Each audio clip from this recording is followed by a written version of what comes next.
Hey, what's up mga Lodi? So ito yung ating yung Contax family na mousepad, leather mousepad. Ito ay I think 2 years old na to. Ayan, ganyan siya ang itsura niya, 2 years old. Ito, ganoon din, 2 years old yung lagay natin ng relo. Halos di natin nagagamit kasi yung relo ko hindi ko nilalagay dito. Kaya hindi ko nagagamit. Pero yan, mini-maintain natin siya. Ganyan siya kaganda. So hindi siya nagpuputok or natutunaw tulad ng mga mousepad na rubber yung ilalim. So ayan, so ano na to, 2 years old or close to 2 years old.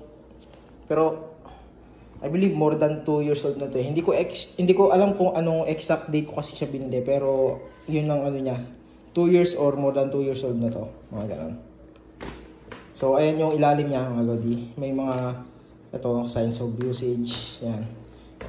So ito kakalagay ko lang nung Marquez conditioner. So bali 2 beses ko na siya nilagyan ito nung unang taon niya ata, and then ito yung ngayon nilagyan ko ulit. So ganyan siya kakinis. Wala siyang mga itong itim na to, yung ano niya na talaga yan, yung tawag dito, yung sa mismong leather, yung kumikinis. So ayan yung ating makinis pa, wala pa siyang, ayan, may mga natanggal na yan yung ating tahi, pero okay pa naman, wala namang maano yan kasi hindi man to kakawang kasi pure ano yan. Ito ay Crazy Horse leather na or Nubuck leather ata yan, basta something like na gano'n.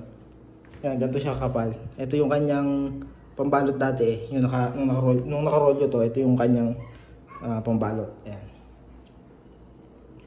So yun yung ating update sa ating Contax family na leather mousepad.